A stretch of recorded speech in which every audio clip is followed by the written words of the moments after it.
महाराष्ट्रात मोठा राजकीय भूकंप. महाराष्ट्राच्या राजकारणात एकाशी मोठी उलथापालथ होणार आहे की ज्याचा विचार भाजपने सुद्धा केला नसेल. कारण अमित शहांनी शिंदेंना तो एक संदेश दिला ज्यामुळे एकनाथ शिंदे डायरेक्ट संजय राऊत यांना भेटले. भाजपचा खेळ संपला. आता फक्त मुंबईचा महापौर बदलणार नाही तर महाराष्ट्राचा मुख्यमंत्री आणि देशाचा पंतप्रधान सुद्धा बदलू शकतो.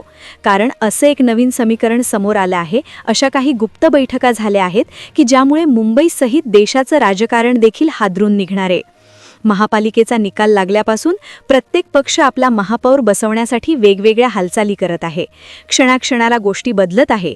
पण सर्वांना वाटत होतं की भाजपचाच महापौर होणार. भाजप महापौर बसवण्यासाठी दावा प्रखरपणे करत होती. पण आत्ता या क्षणी जे घडलं आहे याचा विचारही कोणी स्वप्नात देखील केला नव्हता.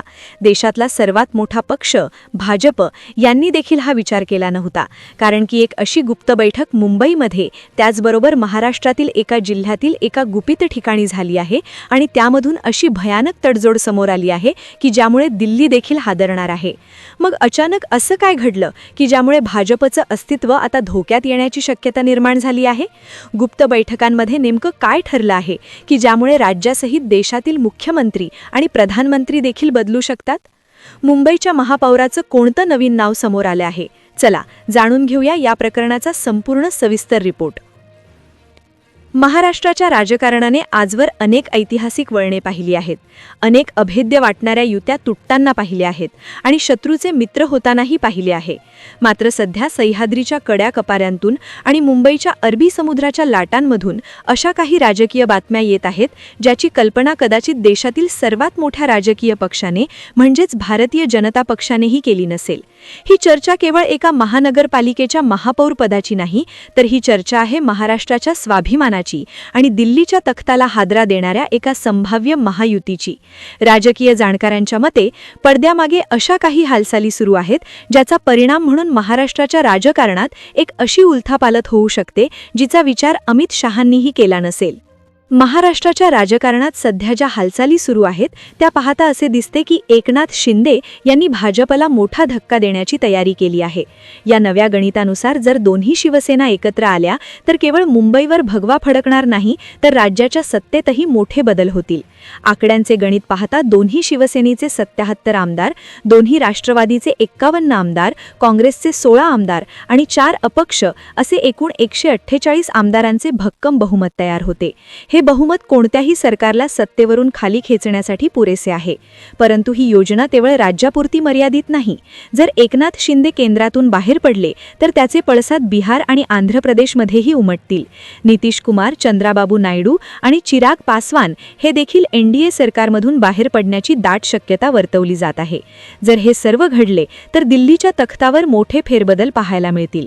राजकीय तज्ज्ञांच्या मते जर ईडी, न्याय व्यवस्था आणि निवडणूक आयोग या 3 महत्त्वाच्या यंत्रणा पारदर्शक झाल्या आणि त्यांच्यावर कोणत्याही राजकीय पक्षाचा प्रभाव राहिला नाही तर आगामी निवडणुकीत भाजपला आपले स्थान टिकवणे कठीण जाईल.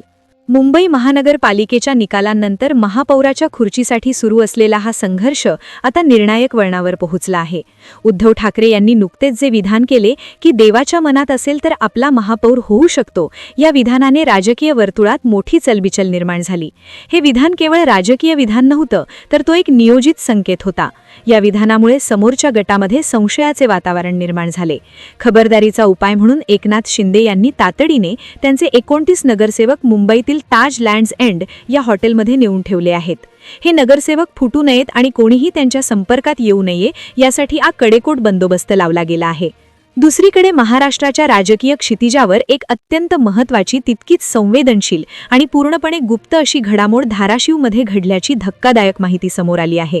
मुंबईत जेव्हा हॉटेल राजकारणाचा धुराळा उडाला होता त्याचवेळी शांत वाटणाऱ्या धाराशिवमध्ये सत्तेच्या समीकरणांची एक मोठी जुळवाजुळव सुरू होती. सूत्रांच्या हवाल्याने मिळालेल्या माहितीनुसार धाराशिवमध्ये उद्धव ठाकरे गटाचे अत्यंत आक्रमक आणि विश्वासू खासदार ओमराजे निंबाळकर यांच्यासोबत एका ज्येष्ठ आमदाराची उपस्थिती होती. विशेष म्हणजे या बैठकीला शिंदे गटाचे देखील काही अतिशय महत्त्वाचे आणि धोरण ठरवणारे लोक उपस्थित होते. आता प्रश्न असा निर्माण झाला आहे की जे 2 गट एकमेकांचे कट्टर राजकीय शत्रू मानले जातात त्यांच्यात या गुप्त बैठकीमध्ये नेमकी कोणती चर्चा झाली असेल? माहिती अशी समोर येतेय की या बैठकीचा मुख्य अजेंडा हा मुंबई महापालिका हाच होता. जर आपल्याला खऱ्या अर्थाने मुंबईवर भगवा फडकवायचा असेल आणि मुंबईची सत्ता आपल्याच हातात ठेवायची असेल तर शिवसेना म्हणून दोन्ही शिवसेनेंनी किमान या एका मुद्द्यावर एकत्र येणे ही काळाची गरज आहे, असा एक अत्यंत धाडसी प्रस्ताव तिथे मांडण्यात आल्याचे समजते. आता या बैठकीमध्ये केवळ प्रस्तावच नाही तर आकड्यांची गणितही तिथे मांडली गेली. जर शिवसेनेचे दोन्ही गट एकत्र आले आणि त्यांना काँग्रेसचा बाहेरून किंवा प्रत्यक्ष पाठिंबा मिळाला तर भाजपला मुंबईच्या सत्तेपासून पूर्णपणे दूर ठेवता येईल. ही केवळ मुंबईपुरती मर्यादित रणनीती नाही तर आगामी जिल्हा परिषद आणि स्थानिक स्वराज्य संस्थांच्या निवडणुकांमध्ये भाजपला एकाकी पाडण्यासाठी 2 शिवसेना आणि 2 राष्ट्रवादी यांनी महासमझौता करण्याबाबतही तिथे प्राथमिक खल झाला आहे. जर हे सूत्र यशस्वी ठरले तर महाराष्ट्रात भाजपला आगामी काळात मोठे राजकीय ग्रहण लागण्याची शक्यता नाकारता येत नाही. या संपूर्ण महानाट्यात आता जो सर्वात मोठा ट्विस्ट समोर येतोय तो म्हणजे देशाचे गृहमंत्री अमित शहा यांचा तो कथित आणि अत्यंत कडक संदेश. राजकीय वर्तुळात अशी चर्चा आहे की मुख्यमंत्री एकनाथ शिंदे हे सातत्याने भाजपवर विविध मागण्यांसाठी दबाव टाकण्याचे राजकारण करत आहेत, असा एक मोठा आरोप भाजपच्या दिल्लीतील गोटातून केला जात आहे.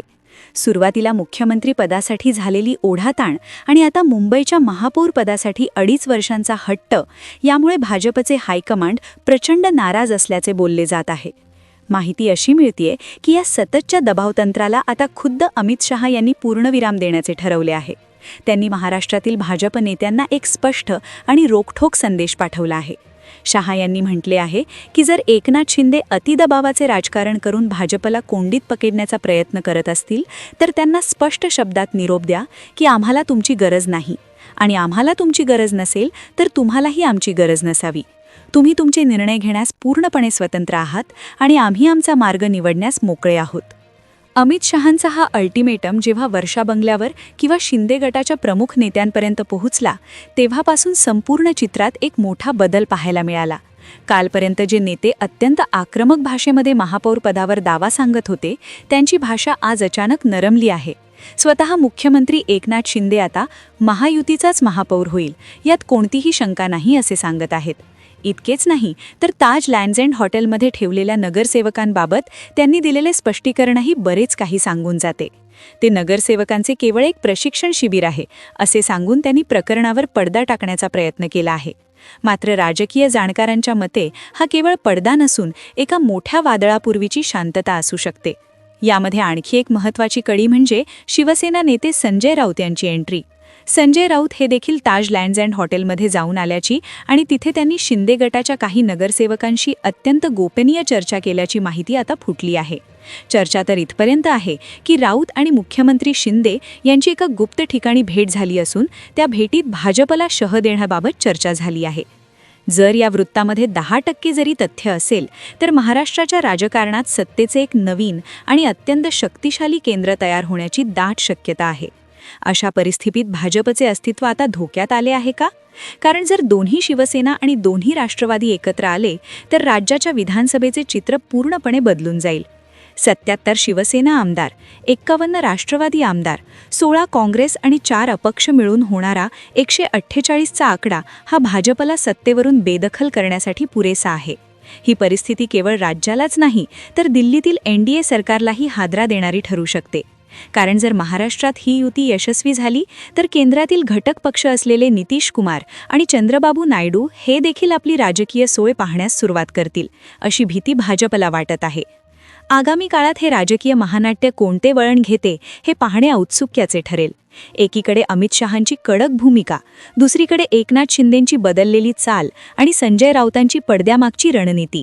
या त्रिकोणी लढाईत मुंबईचा महापौर कोणाचा होतो आणि महाराष्ट्राचा मुख्यमंत्री बदलतो का हे आता लवकरच स्पष्ट होईल. प्रेक्षकांनो, इथं थोडंसं थांबा, कारण आत्तापर्यंत आपण जे पाहिलं, जे ऐकलं ते सगळं राजकारणाचं बाहेरचं चित्र आहे. पण खरा प्रश्न असा आहे की हे सगळं खरंच होणार आहे का, की अजून एकदा फक्त अफवांचं वादळ उभं केलं जात आहे. कारण महाराष्ट्राच्या राजकारणात जेव्हा गोष्टी खूप सरळ दिसायला लागतात तेव्हाच कुठेतरी मोठा ट्विस्ट घडतो.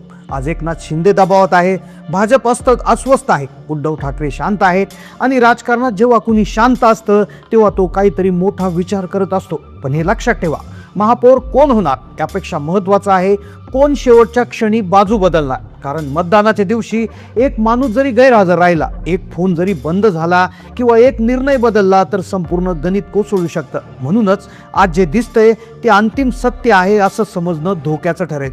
मग तुम्हाला काय वाटतंय? हे सगळं खरं एका नव्या युतीकडे जातंय का, की पुन्हा एकदा महाराष्ट्र सगळ्यांना चकित करणार आहे? कमेंटमध्ये तुमचं मत नक्की लिहा.